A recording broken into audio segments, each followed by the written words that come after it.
भाई real life में तो आपने बहुत सारे दबंग पुलिस ऑफिसर्स देखे होंगे, लेकिन रियल लाइफ में आज मैं आपको एक ऐसे दबंग पुलिस ऑफिसर से मिलवाने जा रहा हूँ। नक्सल ऑपरेशंस के ये माहिर माने जाते हैं और एनकाउंटर स्पेशलिस्ट मैं क्यों कह रहा हूँ, क्योंकि अब तक 34 से ज़्यादा एनकाउंटर कर चुके हैं और कभी भी इनकी जो टुकड़ी इनके साथ रहती है, जो टीम इनके साथ रहती है, उसमें इनके साथ का टीम का कोई भी जवान कभी भी शहीद नहीं हुआ है। भाई रियल लाइफ में तो आपने बहुत सारे दबंग पुलिस ऑफिसर्स देखे होंगे, लेकिन रियल लाइफ में आज मैं आपको एक ऐसे दबंग पुलिस ऑफिसर से मिलवाने जा रहा हूँ जो एनकाउंटर स्पेशलिस्ट के नाम से भी जाने जाते हैं। जी हाँ, मेरे साथ इस वक्त कांकेर ज़िले के पखांजूर थाने के इंचार्ज लक्ष्मण केवट जी मौजूद हैं। बहुत बहुत स्वागत है आपका IBC 24 डिजिटल में। सीने पे 6 मेडल लटक रहे हैं इनके और चमक रहे हैं, अगर मैं गलत नहीं कहूँ तो। भाई इन 6 मेडल्स की कहानी क्या है लक्ष्मण जी?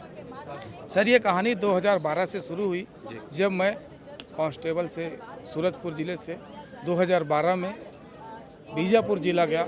जो नक्सलियों का सबसे हार्डकोर क्षेत्र था, वो ऐसा क्षेत्र है जहाँ पे 76 जवान शहीद हुए, जहाँ पे रानी बुदली कैंप, मुर्कीनार कैंप और कई जवान बम ब्लास्ट में शहीद हुए। वैसे क्षेत्र में पहली पोस्टिंग हुई।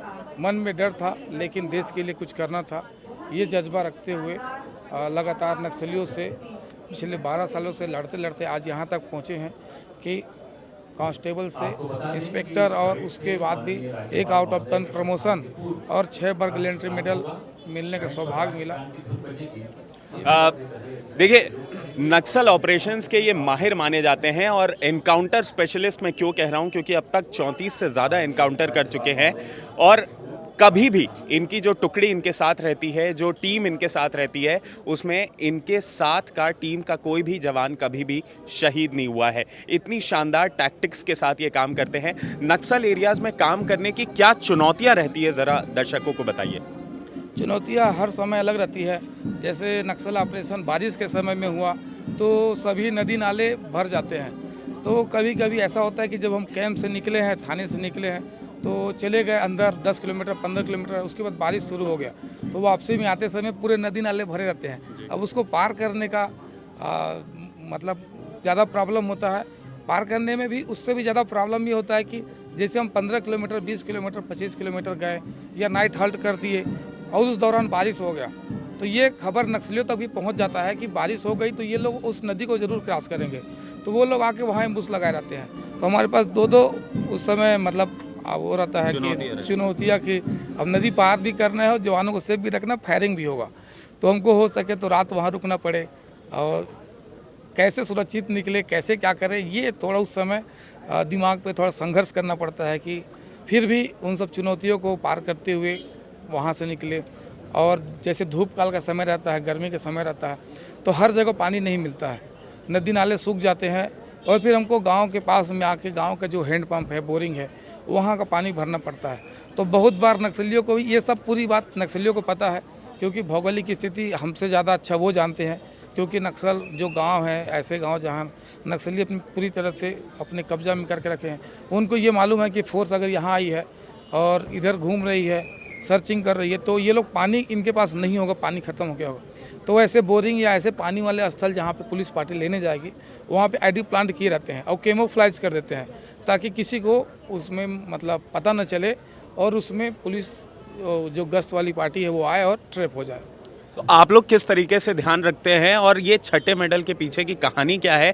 किस वजह से आपको ये छठा मेडल प्राप्त हुआ है, ज़रा दर्शकों को? ये 6वां नंबर मेडल जो है राजनांदगांव जिले में 3 अगस्त 2019 को बाग नदी थाना क्षेत्र के शेर पार काला पहाड़ी में ये पुलिस और नक्सलियों के बीच मुठभेड़ हुआ था, जिसमें एक DVC सुखदेव समेत 4 महिला नक्सली, टोटल 7 लोग को हम लोगों ने इनकाउंटर किया था। और इनकाउंटर करने के बाद उस समय बारिश बहुत ज़्यादा हो रही थी, नदी नाले जो थे वो पार करने के योग्य नहीं थे। फिर भी हम लोगों ने वरिष्ठ अधिकारियों का जो सूचना उनको मिला था कि ये किसी ग्रामीण को मारने वाले हैं, उसको रोकना है। इसको रोकने के लिए हम लोग वहाँ गए थे, लेकिन नक्सलियों ने हमारे ऊपर ही अटैक कर दिया, हमारे ऊपर ही एम्बुश कर दिया। तो हम लोगों ने आत्मसुरक्षार्थ में नक्सलियों को जब फायरिंग से दिया तो उनके 7 कैडर वहीं पर ढेर हो गए।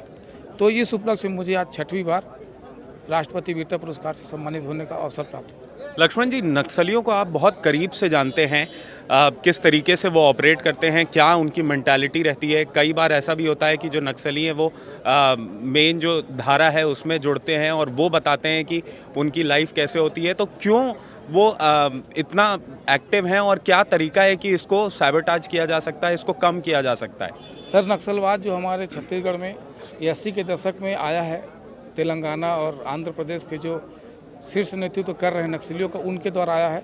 और यहाँ पे भोली भाली जनता को बहला फुसला के तेंदुपत्ता हो गया, बांस कटाई हो गया, ऐसे चीज़ों में उनको ठेकेदारों के माध्यम से पैसा दिला के उनका विश्वास जीतने में वो लोग कामयाब रहे। और आज ये स्थिति है कि छत्तीसगढ़ में जो दक्षिण बस्तर और पश्चिम बस्तर के एरिया होता है, जहाँ की बाल संगम के रूप में जो नक्सल कैडर का शुरू से ही भर्ती करते, शुरू से ही माइंड वॉश करके रखते हैं, जिसके कारण वो लोग 15 साल, 13 साल, 14 साल आते आते तक के लोगों के हाथों में हथियार दे देते हैं, जिनको शासन के बारे में कुछ जानकारी नहीं है, कोई भी जानकारी नहीं है, लेकिन माइंड वॉश करके उनको शासन पुलिस फोर्स से लड़ाया जाता है।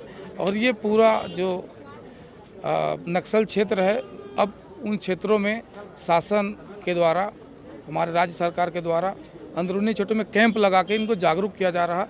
उनको जो मूलभूत सुविधाएं हैं, बिजली हो गई, शिक्षा हो गई, रोड हो गया, इन सब से जोड़ा जा रहा है ताकि उन लोगों को माइंड वॉश न किया जा सके। कोई एक ऐसी घटना आप बताइए, या एक से ज़्यादा घटना भी बता सकते हैं, कि भाई जब ऐसा लगा हो कि बस अब तो खेल खत्म है बॉस, अब तो यहाँ से वापसी मुश्किल है, या ऐसी जगह जब आप बहुत ज़्यादा फंस गए हो और नक्सलियों ने आपको चारों तरफ से घेर लिया हो, ऐसी कोई घटना जब ऐसा लगा हो कि भाई परिवार की याद आने लग गई हो, ये या डर लगा हो कि भाई यहाँ से कैसे निकलूँ? जब भी मैं नक्सल क्षेत्र जैसे दक्षिण बस्तर हो गया, वहाँ हिड़मा कमांडर है, तो उस जगह जाने के लिए मेरे दोस्त हैं 2 लोग, रमाकांत तिवारी निरीक्षक है अभी जगदलपुर में, एक रामेश्वर देशमुख, वो है बांदे टीआई। तो हम लोग तीनों का अलग प्लान होता था, हम अधिकारियों को अलग प्लान बताते थे, सर हम यहाँ जाएंगे। हम लोग जहाँ 76 जवान शहीद हुए ताल मेटला पामेड़ थाने से निकली थी हमारी पार्टी, जहाँ अभी कुछ दिन पहले 400 नक्सली धारावरम कैंप पे अटैक किए, तो वहाँ से निकले थे। और हम लोग उस जगह को देखने के लिए गए थे कि कहाँ पर 76 जवान हुआ था, कि घटना हुई थी। तो वो जवान जहाँ पे हुए थे, तो उस जगह हम लोग बहुत बड़े बड़े नक्सलियों के पुराने कैंप मिले, और हम लोगों ने बहुत प्रयास किया कि आके नक्सली हमसे लड़े, क्योंकि हम लोग कभी भी नक्सल फील्ड में काम करना है, मेरा जो अनुभव कहता है उसमें आपका टीम वर्क होना बहुत ज़रूरी है।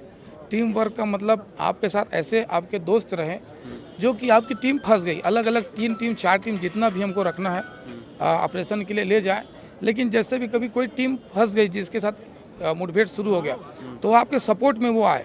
तो ये मेरे ऐसे 2 दोस्त थे जो कि वो जानते थे कि वो फंस जाएगा तो मैं आऊँगा, भले से गोली लगेगा तो लगेगा, मैं फंस जाऊँगा तो वो लोग आएगा।